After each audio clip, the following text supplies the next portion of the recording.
días. Saludo con la paz del Señor. Es un honor, es un privilegio poder disfrutar de la presencia de Dios. Nosotros éramos ajenos, estábamos lejos, distantes de las promesas, de los pactos, pero Dios, que es bueno y misericordioso, ¿verdad?, nos ha hecho cercanos por medio de la sangre de su Hijo, y ha hecho algo especial, ha abierto un camino, dice la Escritura, un camino nuevo. Es un camino de bendición, y en Hebreos dice que este camino, este pacto nuevo, tiene mejores promesas que el antiguo pacto. Verdaderamente, pues el ser humano es muy atraído conforme a los deseos de su corazón, es muy atraído hacia la satisfacción propia. Todos nosotros tenemos espíritu, alma y cuerpo, ¿verdad? Y no podemos evitar que la carne quiera su satisfacción, ¿verdad? Preferimos una silla cómoda que una silla dura, preferimos aire acondicionado en verano en vez de estar pasando el calor, preferimos camas muy cómodas, y si son de estas que venden ahora en la tele, que cuando te acuestas se te adaptan por mejor que dormir en un catre. La carne quiere comodidades, eso es algo lógico, ¿verdad? Y preferimos siempre, ¿verdad?, en cuanto nos dan a elegir, pues preferimos siempre aquello que nos resulta de menos sacrificio, aquello en lo que tenemos que pagar menos precio, menos sacrificio. Buscamos la comodidad. Pero la Escritura nos enseña de Jesús, de la obra que Él hizo, ¿verdad?, que dice que por el gozo puesto delante de Él sufrió, ¿verdad? Sufrió. Y esto es algo que a nosotros pues nos resulta un poquito más duro, ¿verdad? Sufrir es algo que nos cuesta. No queremos sufrir, estamos buscando el alivio, estamos buscando continuamente el confort, el descanso, ¿verdad?, el bienestar. Y eso es lo que ha convertido el mundo en el que vivimos, esta sociedad, se le llama ahora hedonista o narcisista, muy ególatra. Se piensa mucho en el yo, y hasta el Evangelio se ha adaptado a esto, ¿verdad? Se predica un Evangelio que es un Evangelio de prosperidad, un Evangelio de bienestar, de derechos. Y cuando nosotros leemos la Escritura, el Evangelio no es bien así. Bien que podemos entresacar textos de la Escritura que nos hablan de prosperidad, que nos hablan de buenos tiempos, que nos hablan de gozo, de todo esto, pero en realidad lo que es la esencia del Evangelio tiene un precio, ¿verdad? Y esto es algo que casi siempre el ser humano quiere eludir. Por eso se hace popular. Yo estaba preguntando y decía, ¿alguien sabe cuál es el método para tener una iglesia llena? Y me contestó un hermano colombiano, y me dijo, pastor, predica la prosperidad y verás cómo la gente viene. Y entonces, claro, yo le dije, pero ¿es ese el mensaje de Jesús? Y en una medida sí que lo es, en un sentido, porque Él nos quiere prosperar, pero no en la mentalidad que nosotros tenemos. Nosotros llamamos prosperidad a cambiar. Si tenemos una casa de 40 metros, cambiar a una de 80, si vestimos ropas más corrientes, vestirlas de marcas, y si usamos perfumes de copia, pues usar los originales, y todo eso es una prosperidad. Si tenemos una cuenta bancaria de 1.000 euros, pues añadirle un cero, que sea de 10.000, y cosas así. Pero el Evangelio no tiene tanto que ver con eso, porque el diseño original de Dios es salvar el alma del ser humano, nuestras almas, salvarnos para la eternidad. Ese es el diseño. Y eso es lo que tenemos que hacer el enfoque y tener mucho cuidado, porque ha salido mucha gente, hay muchos maestros, y hoy en día tenemos, ¿verdad?, estos aparatitos, ¿verdad?, los teléfonos móviles, y en casa pues los ordenadores, las pantallas ahí donde podemos acceder a tanta y tanta y tanta predicación, que nos lleva a un punto en el que pues estamos en la ley de la oferta y la demanda, y este no me gusta, este sí me gusta, y te dicen ahí, suscríbete, ¿no? Y entonces ahí, como te ha gustado, te suscribes y te mandan luego y te entra la alerta, ¿no? ¡Pam! Hay una nueva predicación del pastor HIJK, ¿no? Por ponerle un nombre, ¿no? Vale. Y ahí tú... Y luego cuando vienes a la iglesia muchas veces, o sea, a la reunión de los santos, al lugar donde vives, a la iglesia física, porque esto es virtual. Esto no es una iglesia física, pero esto es virtual. Entonces, cuando venimos a la reunión de los santos, a la iglesia física, muchas veces venimos saturados de haber oído tantas cosas y nada nos resulta atractivo ni nos resulta, ¿verdad?, encomiable. Porque hay mucho profesional que está vendiendo sus predicaciones, que vende sus spots, sus cortos, sus cosas, que quieren que le des al like, porque cuanto más gente tiene, pues entonces luego ellos ganan también dinero con eso. Y al final, pues, el Evangelio no es como se había diseñado desde el principio. El Evangelio ha sido diseñado para ser de tú a tú, para ser algo personal, para ser algo con calor, para ser algo de corazón a corazón, ¿verdad? Yo recuerdo en el principio cuando el Señor me salvó a mí, se acordará el pastor Pedro y Jacinto y demás, que había gente que a lo mejor llegaba con gafas, ¿verdad?, gafitas de sol, y decía, quítate las gafas, hombre, que se te vea la cara, que te vean los ojos, ¿verdad? Porque, ¿qué es lo que quieres esconder? ¿No? El Evangelio es la solución de Dios a los problemas del hombre, y esto es a corazón descubierto, esto es a corazón abierto, y entonces pues nos encontramos con que muchas veces estamos ocultando y viviendo la vida de una manera que no es, que es un fingimiento, que no es como Dios la ha diseñado. Amén. Así que a mí me gustaría hablar un poco de algunos de los problemas que solemos tener en la actualidad todos, ¿verdad? Y les quisiera invitar a abrir sus Biblias en Filipenses capítulo 2, versículos 12 y 13. Filipenses capítulo 2, versículos 12 y 13.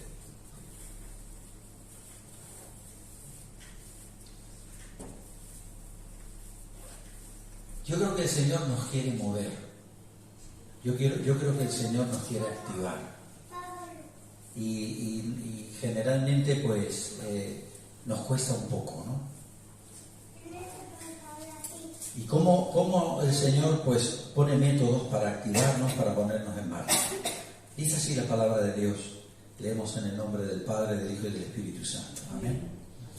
Filipenses 2, 12 y 13 dice: Por tanto, amados míos, como siempre habéis obedecido, no como en mi presencia solamente, sino mucho más ahora en mi ausencia, ocupaos en vuestra salvación con temor y temblor, porque Dios es el que en vosotros produce así el querer como el hacer por su buena voluntad. Tenemos necesidad de estar activos, de ser gente que comparte, gente que no está en una actitud pasiva, solamente receptiva. Esto es, la telefonía móvil, las redes sociales, todo esto nos hace muy pasivos.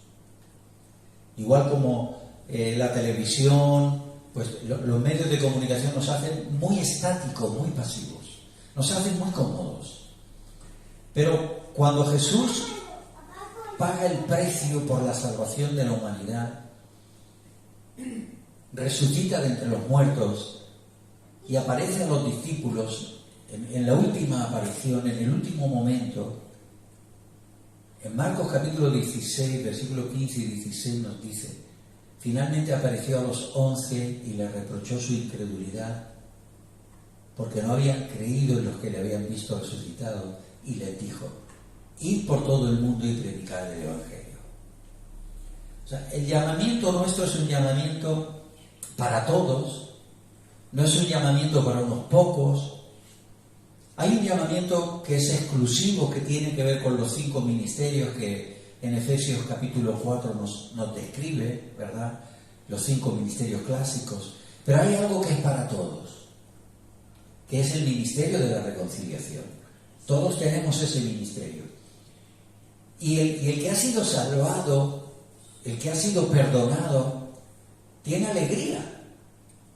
El que encuentra la salvación de Dios, la paz de Dios, el perdón de los pecados, tiene alegría, tiene gozo.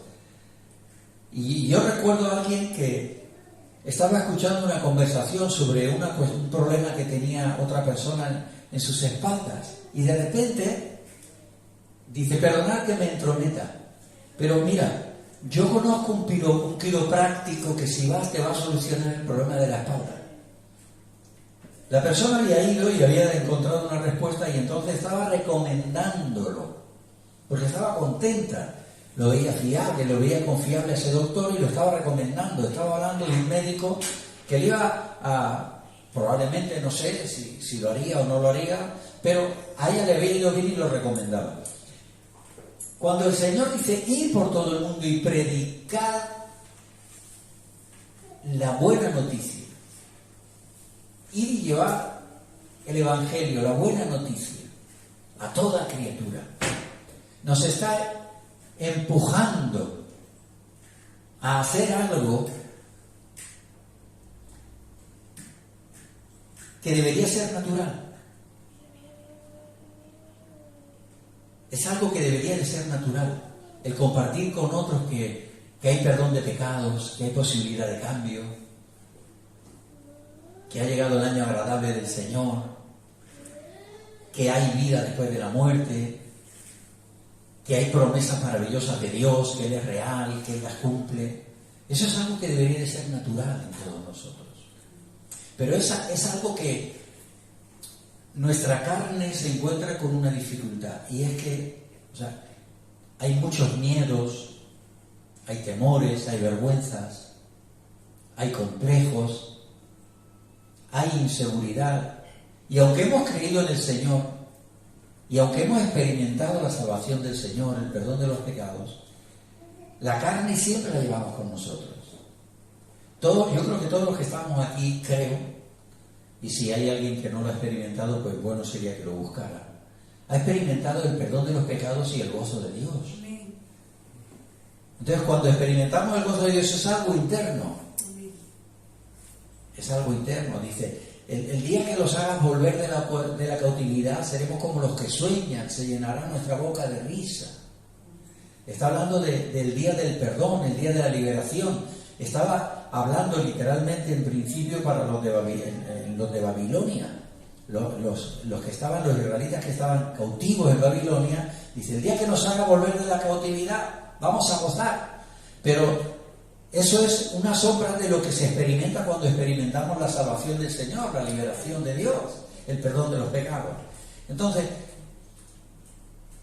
esto es algo interno, pero Jesús dice: id por todo el mundo. No te quedes con el gozo, o yo creo a mi manera, o yo tengo a Dios conmigo en el corazón, sino lleva todo tu ser, espíritu, alma y cuerpo, llévalo, ve, predica el Evangelio, anúncialo. A ver, ¿qué es lo que tenemos que anunciar? Es algo de lo que no nos deberíamos de avergonzar. Es una buena noticia. La palabra Evangelio es buena noticia, una buena nueva. Y deberíamos de llevarlo no como el que está arrastrando una cadena de 500 kilos, sino deberíamos de llevarlo con gozo, con una sonrisa en los labios. Deberíamos de ir y cuando hablamos con alguien de Cristo, pues lo primero que debería de venir a nosotros de una forma natural sería la sonrisa y decirle: mira, quiero hablarte de algo que es simplemente extraordinario. Porque es así. Es una buena noticia. Tengo una buena noticia para ti. El Evangelio del arrepentimiento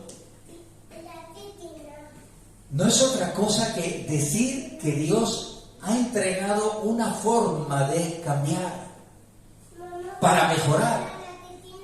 El arrepentimiento no es una acusación que pone a la gente en la palestra del acusado y del condenado. El Evangelio del arrepentimiento es como dice Jesús, venid, venid. A mí los que estáis cansados, cargados, trabajados, y yo os aliviaré. No es un señalar para traer sobre la gente complejos o... No sé si alguna vez habéis puesto a predicarle a alguien el Evangelio y le habéis estado hablando y a lo mejor hemos denunciado pecados o hemos hablado de pecado y la persona se ha puesto a la defensiva. No, yo no soy así, o yo no hago esto, o yo hago aquello. Porque lo primero que se siente la persona es acusada, pero cuando el Señor está mostrando su amor, está mostrando el atractivo. La cara de Jesús, el rostro de Jesús, la persona de Jesús es la expresión de la misericordia de Dios, del amor de Dios.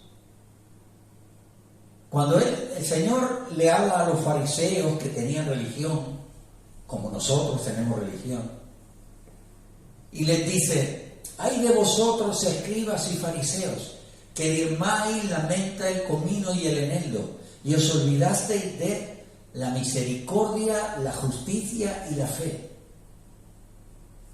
¿No sabéis que esto era necesario hacer sin dejar de hacer lo otro?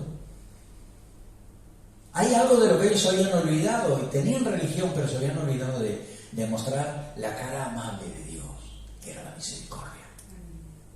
Y es algo que nosotros tenemos que vamos a decir así de alguna forma, de activar. Es algo que tal vez debemos de sacudir un poco el polvo, ¿no? No sé, renovar la mente. Cuando dice: ocupaos de vuestra salvación con temor y temblor, porque Dios es el que produce así el querer como el hacer, por su buena voluntad. Nos debería de llevar a este punto en el que la pasividad, deberíamos de entrar en esta reflexión, la pasividad es zona de peligro. El estaticismo, o sea, nuestras reuniones son para darle a Dios gloria. Lo bendecimos, lo adoramos y su presencia se manifiesta. Pero este no es el todo. Esto es una expresión personal de cada uno de nosotros y colectiva como iglesia. Pero el diseño de él, el propósito de él es que el Evangelio salga afuera, se le predique a los demás. Entonces, ¿qué es un tibio? ¿O cómo se puede definir a un tibio? Yo voy a definirme a mí mismo, por ejemplo, como un tibio. Un tibio es Silvestre cuando se levanta por la mañana, se va al trabajo, vuelve del trabajo, va a su casa, come, se echa la siesta, y si hay reunión luego se va a la reunión, y si no hay reunión pues se queda en casa tranquilo descansando, y si hay reunión pues está en la reunión, alaba al Señor, glorifica al Señor, luego se va a su casa, al otro día igual, así el domingo se levanta por la mañana, se arregla, se pone ropa de domingo, se viene al culto, celebra el culto, acaba el culto, se va a comer, y después de comer se busca una posición cómoda y si puede en el Netflix una película que no esté mal. Y ¿soy cristiano? Sí, soy cristiano. Confieso al Señor. Pero yo para mí mismo me llamo tibio. Yo para mí, estoy hablando de mí. ¿Por qué? Porque no estoy siendo alguien activo. Me estoy congregando, me estoy reuniendo, estoy diezmando, estoy ofrendando. Pero ¿dónde se manifiesta la misericordia? ¿Cómo se manifiesta la fe? ¿Cómo manifiesto la justicia de Dios? ¿Cómo la manifiesto? Cuando entro en la obediencia y estoy activo, como Jesús ha dicho, y voy y predico el Evangelio. Mientras no vaya y predique el Evangelio, estoy pasivo. Y si estoy pasivo, estoy en una posición peligrosa. Así que debo de ponerme a mí mismo, o sea, darme al botón de aquí atrás, como las muñecas estas, ¿verdad? Andarinas, estas de famosa, que le da el botón. Le pones las pilas, le das al botoncito y empieza a moverse. Tengo que darme al botón, porque mi carne quiere todo eso, quiere comodidad. Ya soy salvo, Soy salvo por gracia, tengo una bonita familia, no me falta el pan, no me falta la comida, estoy bien, estoy en zona de confort. Pero el Evangelio tiene una urgencia, porque todos los días muere gente. Porque las almas tienen un valor incalculable. Porque el precio que ha pagado Jesús por mi alma y por la de los demás, por la de todos, es un precio elevadísimo. Por lo cual es urgente la predicación del Evangelio. Y tengo que salir de la zona de confort. Y este texto, en el capítulo 12 y 13, como hemos leído, donde dice, ocupaos de vuestra salvación con temor y temblor, está diciendo entrar no en los miedos que se entran en el mundo, sino en la ocupación, en la preocupación, en el activar. ¿Realmente estoy haciendo aquello que Dios espera de mí? ¿Qué es el Evangelio? El Evangelio era un hombre que iba corriendo. Eso es el Evangelio. Un hombre que iba corriendo y llegaba a la ciudad. A este hombre se le llamaba Evangelio. En la palabra griega Evangelio era es el nombre que se le daba a un hombre que iba delante del rey. Y cuando llegaba a la ciudad decía, el rey viene. Preparaos que el rey viene. Era alguien que iba. Eso es el Evangelio.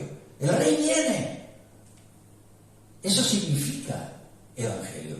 Era el nombre que se le daba a una persona, al anunciador de la llegada de alguien importante, de un monarca, de un gobernador, de un personaje. Esa es la palabra griega, Evangelio, significa eso. Y era una buena noticia porque estaba diciendo, viene el grande, el benefactor. ¿Se pierde la salvación? Es una buena pregunta. De este texto se desprende que hay que ocuparse en ella. Hay otras versiones que en vez de decir ocupaos, dice cuidar. Hay otras versiones que dice eso, cuidar. Tengo que cuidar algo que puedo perder. ¿Se puede perder la salvación? ¿Podemos ser salvos y perdernos por inactividad, de alguna manera? ¿Podemos perdernos? Yo sé que todos habéis oído hablar de predicadores como que aquí rápidamente aparecen las alertas. En el momento en que tú pones que eres cristiano y tus preferencias son cristianas, empiezan a mandarte enlaces cristianos, pastores, predicadores, tal. Igual te mandan de Benny Hinn, de G. Ávila, que te mandan de MacArthur. Y tú escuchas a MacArthur y dices, ¡wow, qué tremendo maestro! Y claro, pero te está hablando de las doctrinas calvinistas, que una vez salvo, siempre salvo. Y que eres predestinado. Y claro, si tú crees que una vez salvo, siempre salvo, y que eres salvo por gracia, no porque tú tengas que hacer algo, sino que eres salvo por lo que ha hecho Cristo y ya está, y es verdad, pero solo en parte,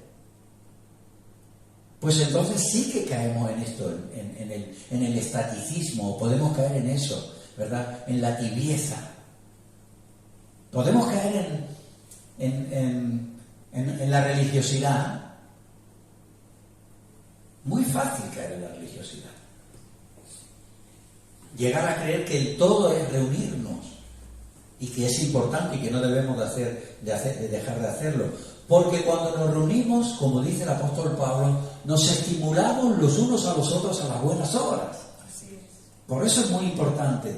Porque cuando cultuamos como cuerpo de Cristo, hay bendiciones que vienen solo para el cuerpo. Hay unas bendiciones que son para el individuo, pero hay otras que son para el cuerpo. La iglesia no es el invento de un listo de turno que un día se le ocurrió y dijo, voy a inventar la iglesia. No. La iglesia es algo que instituyó Jesús. El congregarnos es algo que Él espera que nosotros hagamos de una manera normal y natural. El dejar de congregarnos es algo que al diablo le interesa. El darnos por satisfechos es algo que al enemigo le importa, pero hay algo que el Espíritu Santo quiere. Estamos en los últimos tiempos, cada vez lo decimos más y con más énfasis. Estamos en tiempos peligrosos y se puede resbalar y podemos caer en eso, como dice Jesús, ¿no? Dice: bien habló de vosotros el profeta Isaías, este pueblo de labios me honra, pero su corazón está lejos de mí. Confesamos al Señor, pero luego, como no vivimos el cristianismo en la medida de integridad y de entereza como debe de ser, pues podemos caer en cosas peligrosas. Yo en esta mañana no estoy trayendo el mensaje más amable del mundo, lo sé. Pero lo que yo te quiero decir en esta mañana te puede ser muy útil para que llegues al fin y seas hallado en el acepto. Los evangelistas predican el mensaje del Evangelio con señales, prodigios, milagros y maravillas, y la gente se convierte. De manera que el evangelista trae a la gente a Cristo y a la iglesia, pero el pastor se encarga de llevarlos con Cristo al cielo. Es más fácil y más popular ser evangelista donde eres la cara sonriente y la cara amable, que ser el pastor que tiene vara y callado. ¿Amén? No es lo más amable ser pastor, pero es algo que todos debemos de entender que es una necesidad, porque nos encontramos con los peligros que nos acechan, que nos rodean. Vuestro adversario, el diablo, anda alrededor buscando a quien devorar.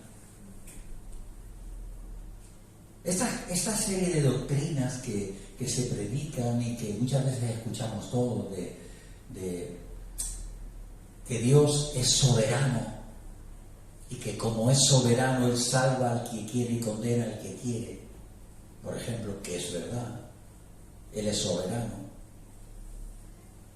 nos llevan a una posición muy peligrosa. ¿Por qué? Porque nos llevan a pensar, y esto deberíamos de todos entrar en esto, o sea, somos cabezas pensantes, ¿amén? Amén. Usted tiene que pensar, yo tengo que pensar, ¿amén? Tenemos que hacernos preguntas, somos seres inteligentes, ¿amén? Amén. Somos seres inteligentes, ¿no? ¿Amén? Si lo pones un poquito más atrás, entonces a lo mejor me dan más libertad. Para yo poder moverme. Porque como tomo café me muevo. El que bebe leche por la casa se queda más parado detrás, pero el que toma café se mueve más. No es unción, es café. Señor es bueno, amén.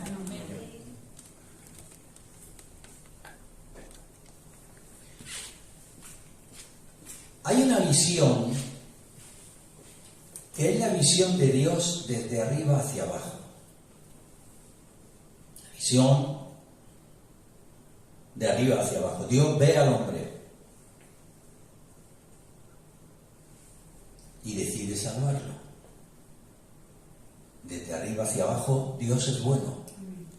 Amén. Pero hay otra visión que es desde abajo hacia arriba. Cuando nosotros miramos hacia Dios, el ser humano mira hacia Dios. Si eres un ser humano, somos seres humanos, somos de carne y hueso, somos gente natural, nos rodeamos, tenemos vecinos, parientes, gente que no es convertida. Sí, pues tú ahora imagínate que tú hablas con él, con este pariente, con este amigo, y tú le dices al pariente, le dices al amigo: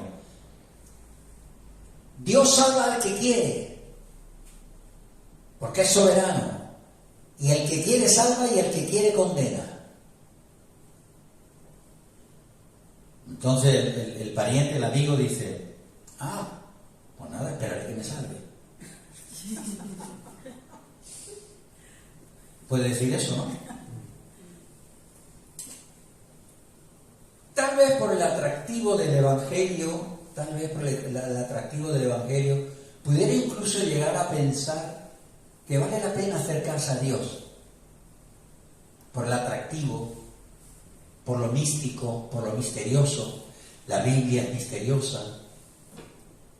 habla de poderes, habla de milagros, habla de cosas ocultas, habla de demonios, habla de cielo, habla de ángeles, de todo esto. Y tal vez se intente acercar. Pero siempre que se vaya acercando y lo vea desde esta óptica,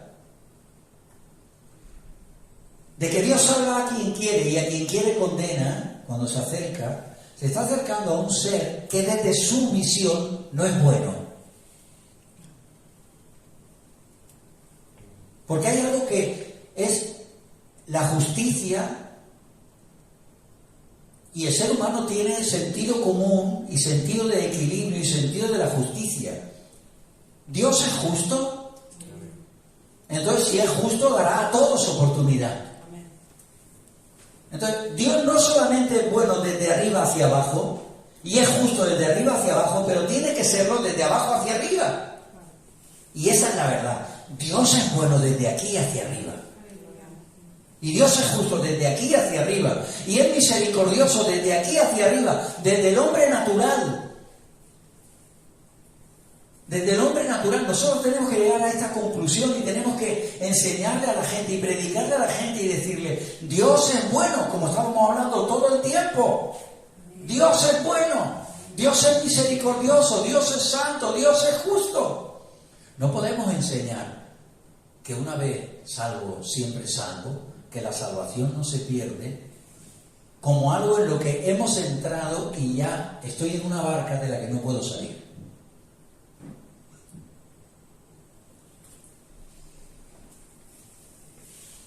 Nosotros tenemos capacidad de elección. Juan capítulo 1 versículo 12 dice: a los que le recibieron, a los que creen en su nombre, a esto les dio potestad de ser hecho hijo de Dios. Nos ha dejado el poder elegir, recibirlo, creer. Es algo que está en nosotros. Y por cuanto en todos está el poder pintarle la cara amable de Dios, que se llama Jesús, que Él es bueno. Amén. Nuestro Dios es bueno. A nuestro Dios le importamos, a Jesús le importamos, Él nos ama. Mientras que podamos, presentaremos la cara, no el esqueleto. El esqueleto son las doctrinas, todo ese entramado de cosas que a veces son difíciles de explicar y demás. Pero la verdad es que Cristo es real, Dios es amor, ha venido a salvarnos, Él es bueno, es misericordioso. Tiempo habrá de hablar de todas estas otras cosas que pueden resultar más o menos simples, sencillas o no. De manera que tenemos una buena noticia que dar, que es lo que Él nos enseña que hagamos.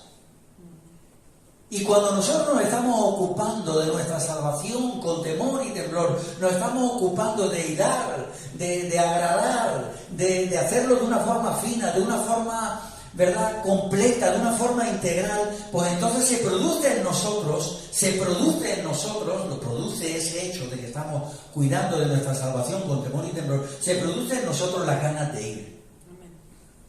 Las ganas de planear. Es que voy a ir a ver a mi pariente y no es que voy a sacrificar la siesta, sino que voy contento porque voy a llevarle algo maravilloso.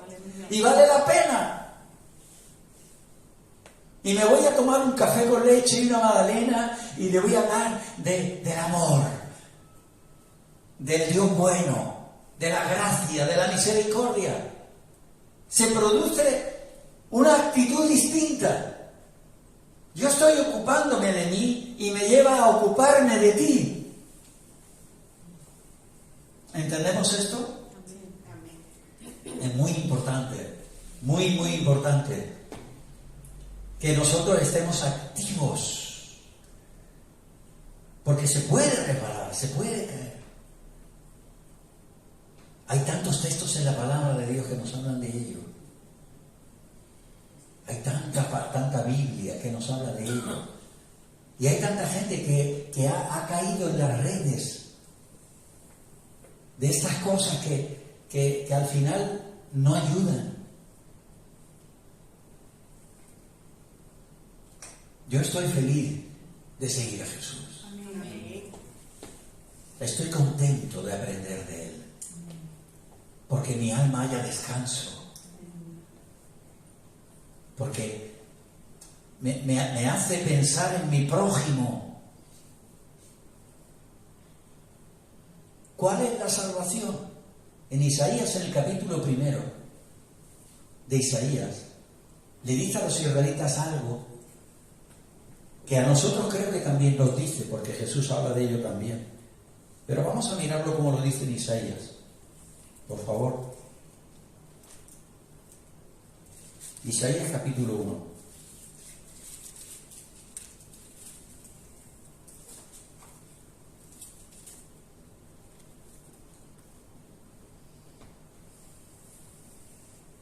La verdad es que es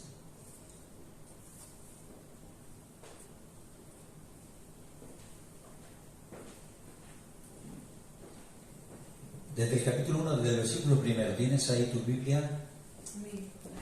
Ábrela. Míralo por ti mismo ahí. Aunque nos lo ponen aquí. Dice, visión de Isaías, hijo de Amós, la cual vio acerca de Judá y Jerusalén en días de Uzías, Jotam, Acaz y Ezequías, reyes de Judá. O sea, ¿está relacionado con qué? ¿Con qué nación? ¿Con qué país? Está cerca de Judá. Bueno, está hablando de Judá y de Jerusalén. ¿Qué es Jerusalén? Jerusalén es la ciudad populosa, la señora de provincias. Jerusalén es la ciudad del rey. A Jerusalén se le llama Sión. Jerusalén es la ciudad donde el templo se construyó. Yo he escogido Jerusalén. Vosotros no llevaréis los diezmos, las ofrendas, los holocaustos, las primicias, no lo llevaréis a cualquier lugar, no lo haréis a vuestra manera, lo llevaréis a donde yo digo. Yo he escogido Jerusalén, dice el Señor. Él escogió Jerusalén para esto, Él escogió su lugar para hacerlo. De manera que está hablando de Jerusalén, está hablando de la ciudad de Jerusalén y de la región de Judá. Y entonces dice, oíd cielos y escucha tú, tierra, porque habla Jehová. Crié hijos y los engrandecí y ellos se rebelaron contra mí. ¿Quiénes eran ellos? Los israelitas, los hijos de Dios, el pueblo de Dios, escogido por Dios. ¿Sí? ¿Amén? ¿Estamos? Sí. Vale, vamos adelante.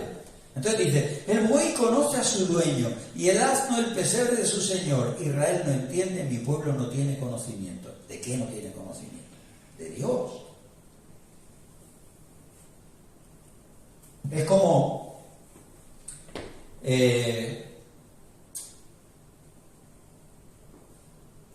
pasaba con los antiguos, ¿no? Los padres antiguos y demás no eran gente muy cariñosa. No era gente muy amable, no era gente muy de decir, ven aquí, hijo mío, siéntate aquí conmigo en mi regazo, yo te quiero, eres mi hijo. Aquí hay algunas personas que son un poco mayores, más mayores que yo. Yo no me acuerdo que mi padre me cogiera nunca y me dijera, ven aquí, Silvia, siéntate conmigo. ¿Tú sabes que te quiero? Que me dijera, vamos a jugar, vamos a estar juntos. No, yo no recuerdo eso. Solo tengo el recuerdo de una vez que mi padre cogió la bicicleta un domingo y dijo, padre, me dijo, Silver, levántate que te vienes conmigo hoy. ¿Y dónde vamos, papá? Dice, vamos a ir, te voy a llevar a un sitio que te va a gustar. Y fíjate a dónde me llevó, qué cosa tan simple. Me subió en el portaequipaje de la bicicleta, de aquellas bicicletas antiguas, ¿verdad? Y me lleva en la bicicleta, él se puso aquellas cosas que se ponían para que no se mancharan de grasa los pantalones y llegamos a unos kilómetros con la bicicleta, llegamos justo al lado de la carretera a un sitio donde había unas moreras. Era el tiempo de las moras y me dijo, ven. Y entonces me decía, esta es buena. Y yo como niño iba, cogía y decía, no, esa está verde, esta es buena. Esta es buena. Y yo los comía.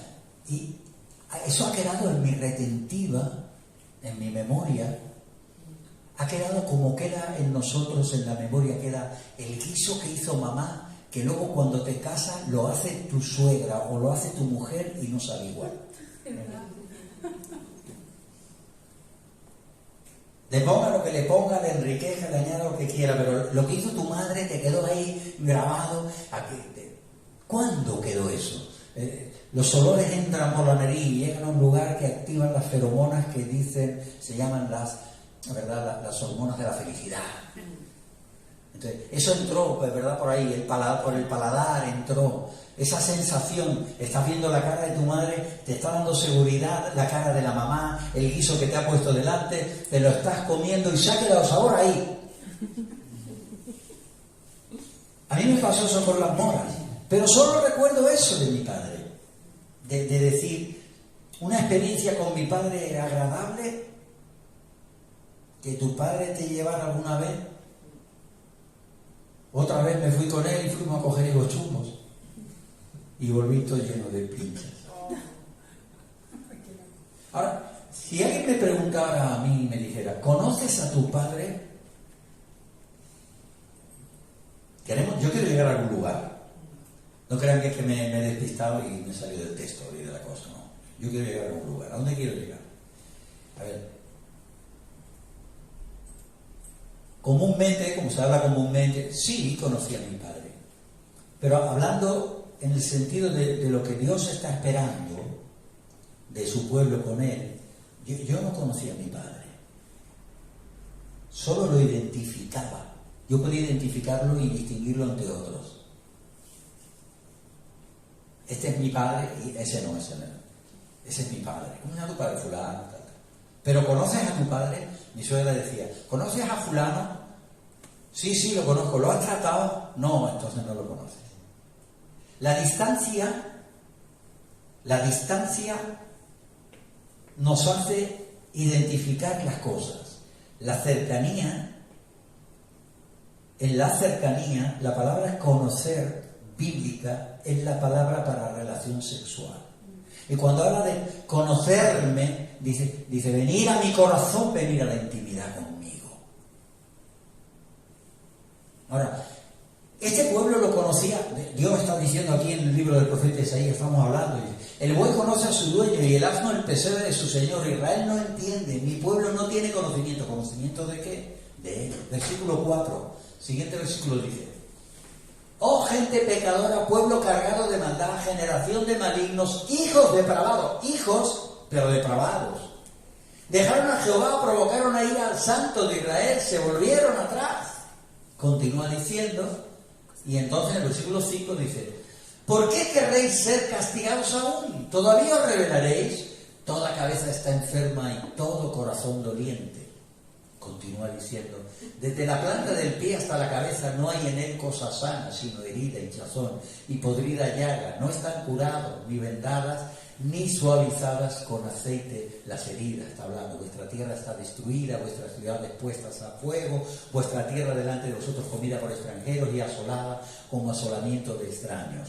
Continúa diciendo, y dice, queda la hija de Sión como enramada en viña y como cabaña en melonar, como ciudad asolada. Eran sus hijos.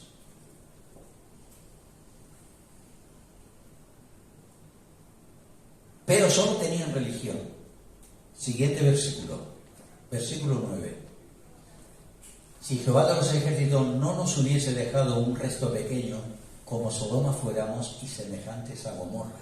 Continúa diciendo, príncipes de Sodoma, ahora les llaman a ellos príncipes de Sodoma. Oíd la palabra de Jehová, escuchad la ley de nuestro Dios. ¿A quién está hablando la ley de nuestro Dios? Pueblo de Gomorra, les está tratando como a Sodoma y a Gomorra el pueblo de Dios, a los de Sión. ¿Para qué me sirve, dice Jehová, la multitud de vuestra religión? Hastiado estoy de vuestros cultos, vuestras ofrendas, vuestros diezmos, vuestras reuniones. ¿Quién demanda esto de vuestras manos cuando venía a presentaros delante de mí? El costumbrismo nos lleva a ser carnales en la calle y cristianos en la casa. Aquí somos cristianos, pero nos lleva a ser carnales en el vivir. Porque nos juntamos con los del mundo y hablamos como los del mundo. Actuamos como ellos, no queremos contrariarlos. Entramos en palabras como por ejemplo tolerancia, comprensión, predicar el Evangelio de una forma amable, ahí es que eres muy duro, no puedes ser rígido, ¿verdad? Continúa diciendo, dice, siguiente versículo, el 14. Vuestras lunas nuevas, el siguiente, dice que está cansado el Señor. Dice, cuando extendáis vuestras manos, yo esconderé de vosotros mis ojos. Asimismo, cuando multipliquéis la oración, yo no iré. Llenan están de sangre vuestras manos. O sea, el problema de caer en la religiosidad, en el costumbrismo, el problema es de llegar a creer que estamos en Cristo y no estamos en Cristo. Ese es el gran problema que puede haber. Porque dice a continuación, versículo 16, lavaos y limpiaos, quitad la iniquidad de vuestras obras de delante de mis ojos, dejad de hacer lo malo. Y ahora dice el 17, aprended a hacer el bien, buscad el juicio, restituir al agraviado, hacer justicia al huérfano, amparar la viuda. ¿Eso qué es? Movimiento. ¿Eso qué es? Es ir. No esconder el rostro del que tiene necesidad. Dice, aprender a hacer el bien, continúa el versículo 19, aprender a hacer el bien, buscar el juicio, restituir al agraviado. Esta es una de las doctrinas que no se predican, la doctrina de la restitución, porque no es la más popular. De que tú vayas y le pagues las deudas al que en tu vieja vida has hecho cosas y que has dejado deuda y que vayas y se las pagues, eso no es lo más popular que hay. ¿Saben cuáles son los textos que se usan hoy en día? Si alguno está en Cristo, es nueva criatura. Las cosas viejas pasaron. Todo es hecho nuevo. Restituir el agravio es algo que no es popular. Pero eso es cristianismo. Cuando se convierte Zaqueo, ¿qué es lo que dice? Si a alguien le he defraudado, se lo devuelvo cuadruplicado. Entonces, el cristiano es alguien que está siempre buscando una forma de mostrar a Cristo. En mi vieja vida, la vida antes de ser creyente, antes de que Jesús me salvara, pues yo contraje deudas y hice cosas que estaban mal. Infelizmente, no es mi gloria, ni es mi gozo en esta mañana, pero es la verdad. Y de esto Cristo me salvó.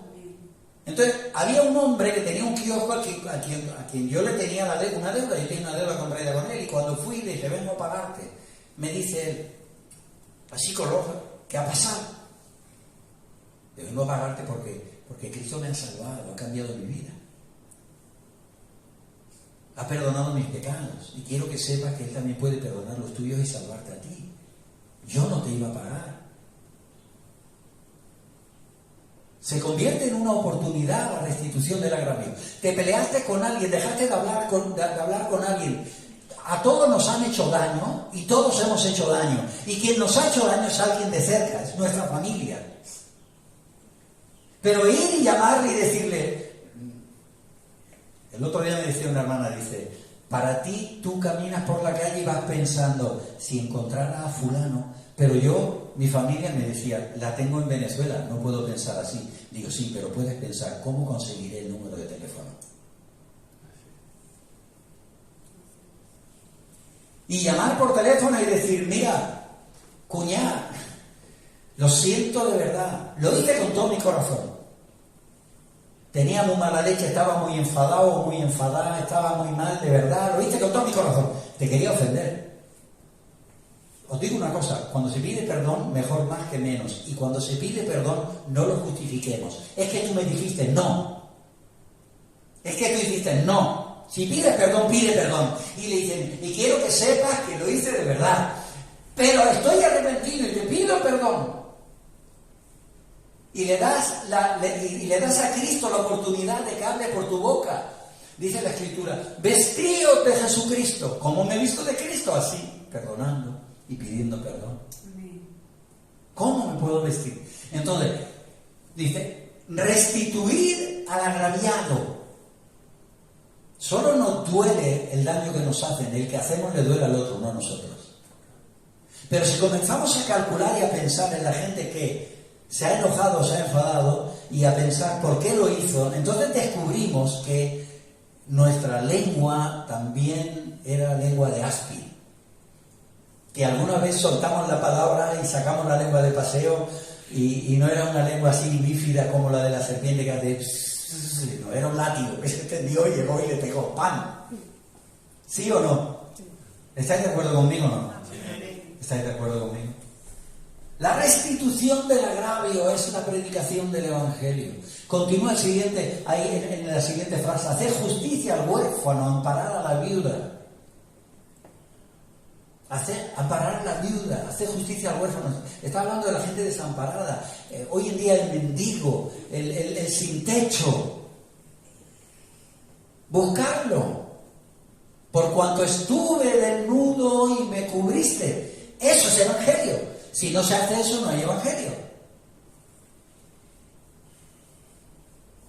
Eso es evangelio. De eso está hablando. Continúa diciendo el versículo 18. Miren cómo dice. Espera, que se ha quedado bloqueado. ¿Está bloqueado? Sí, lo leo allí. Ah, vale, pues lo leo yo aquí. Tiene que cerrarlo y volver a abrir todo. Vale. Dice el versículo 18, dice: venid luego, dice Jehová, y estemos a cuenta. Cuando hagáis esto, venid.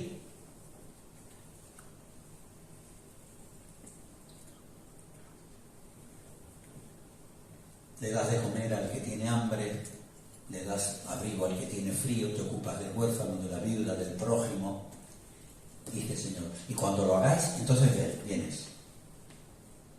¿Qué era lo que le decía Juan el Bautista a los fariseos que venían? Dice: haced frutos dignos de arrepentimiento y no digáis en vuestros corazones: nosotros creemos en Dios. Nosotros tenemos a Dios. Por ello, no digáis en vuestros corazones: a Abraham tenemos por padre. Estaba diciendo eso, somos de la casa. ¿Tú eres de la casa? ¿Sí eres de la casa? ¿Sí? ¿Sí eres de la casa? Somos de la casa. Estoy preguntando, ¿sí o no? ¿Eres de la casa? ¿Estás en el reino? ¿Estás en el cuerpo de Cristo? ¿De verdad? Y ahora yo digo, ¿estás yendo a también? ¿O solamente es algo que hemos llegado a un credo, a una confesión y se ha quedado solo en eso? La iglesia es un organismo vivo. Mueve tus manos. Estamos vivos, somos un organismo vivo. La iglesia es un organismo vivo, que está activo, que se mueve. Dice: son todos pies, son todos orejas, pero al menos algún pie habrá. Porque a veces parece que no tiene pies, que el cuerpo de Cristo no tiene pies. No, yo soy dedo meñique. Bueno, algunos será el pie. El cuerpo de Cristo es un organismo vivo, o sea, nosotros somos miembros individuales y los unos miembros de los otros. Como cuerpo de Cristo somos un organismo vivo que está activo, que está en marcha, que está funcionando, que está en movimiento, que está yendo a predicar el Evangelio. Y entonces dice: venid luego, dice Jehová, y estemos a cuenta. Entonces, venid luego, si vuestros pecados fueren como la grana, como la nieve, serán emblanquecidos. Si fueren rojos como el carmesí, vendrán a ser como blanca lana. ¡Wow! Sí hay perdón de pecados por el arrepentimiento y por la gracia de Jesús, pero tiene que haber algo en nosotros que dice: lo hemos hecho de todo corazón y de verdad. ¿Amén? ¿Entienden esto? De todo corazón y de verdad. Me he metido en el barco y me he metido y he puesto la mano en el arado y me he puesto en este asunto. El Evangelio es cosa mía. La predicación del Evangelio no es solo del pastor. No es solo de una vez al mes hacer un culto evangelístico e invito a gente a que venga aquí. Eso es un extra. Eso es un extra, pero eso es lo de menos. La gente debería de estar viniendo no a los cultos evangelísticos, sino a cualquier reunión, porque tú la trajeras contigo. Deberíamos de tener una lista de... ¿Habéis parado a pensar alguna vez cuando planificáis los días que están por venir? ¿Habéis parado alguna vez? Yo me he parado a pensar, haciendo planificaciones y he dicho: bueno, el lunes voy a ir a el centro comercial El Aljub. El martes voy a ir al centro a la zona de outlets. El miércoles tengo reunión, no. El jueves voy a ir a pasear a la playa. El viernes tengo reunión. El sábado, como no tengo reunión, me voy a ir a Alicante al puerto a tomarme una tapa y a tomarme una horchata donde peré con unos fartons. Domingo tengo culto por la mañana, por la tarde me voy a Santa Pola a comer una fritura de pescado así, grande, y me voy a poner las botas.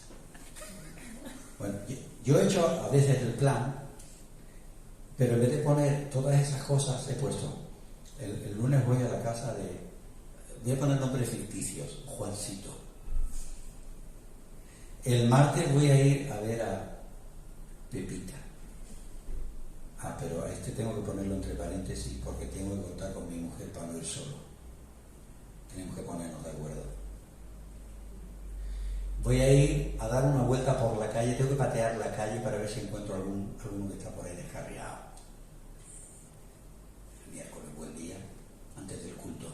Me voy a las 5 caminando, a las 8 es el culto, tengo 3 horas de caminar, de pasear, de buscar y de ver. ¿Dónde está en nuestra agenda? O sea, el narcisismo está en el centro, el hedonismo está en el centro, pero ¿dónde está el propósito de nuestra vida para llevar fruto al cielo? ¿Dónde está? Esa es la pregunta. Porque eso es lo que tenemos que mover. O sea, en esta mañana yo lo que quiero es que tú le des al botón. Las muñecas de famosas se dirigen a predicar. Amén. ¿Me estáis entendiendo, no?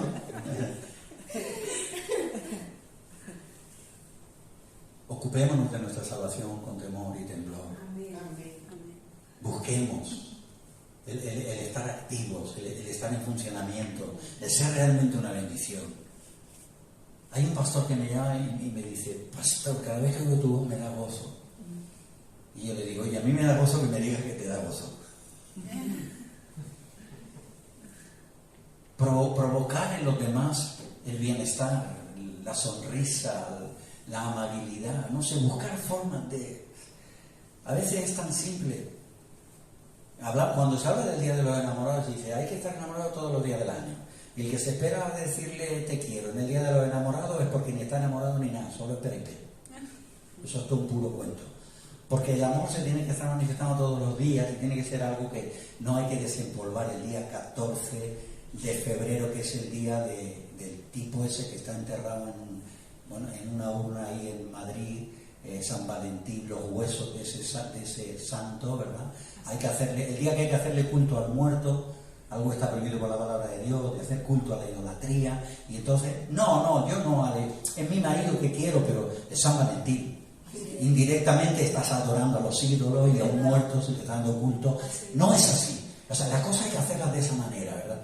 Es el gesto, o sea, el beso, el saludo, el detalle, el déjame que lo haga yo, tomar el lugar del otro en el vivir diario. Pues eso traducido también al que no es tan cercano. Al huérfano, a la viuda, al desamparado, al que le vas a hacer un bien y no te lo va a poder devolver.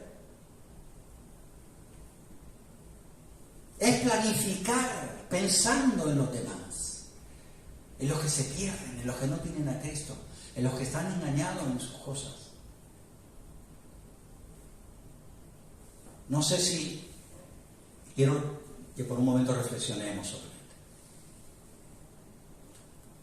Me gustaría que el hermano violinista viniera por aquí y que hiciera una música suavecita, de violín, de forma. Y quiero que usted cierre sus ojos por un momento y piense de sí con cordura. Y dígase a usted mismo, del 1 al 10, ¿en qué porcentaje de actividad estoy? Sácate tú el cálculo.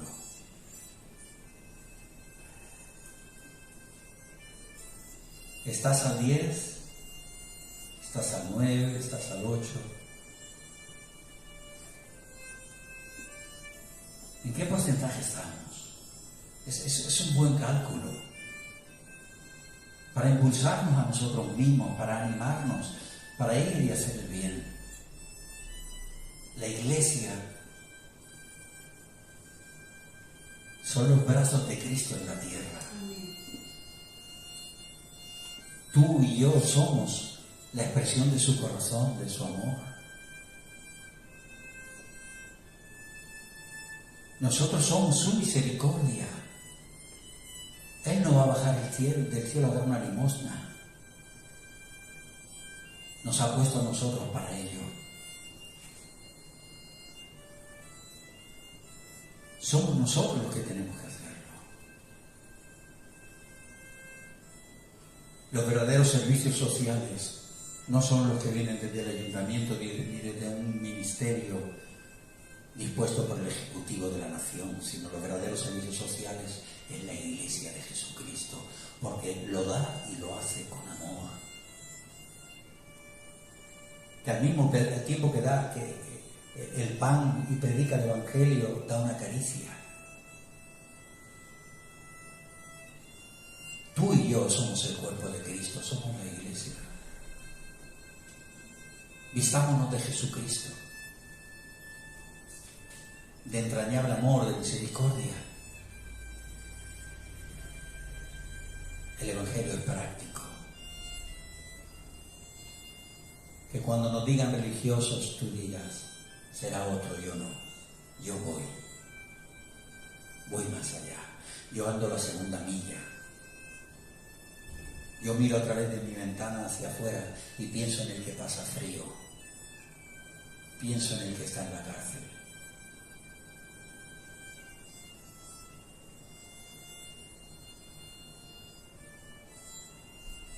Buena noticia. Yo soy portador de la buena noticia.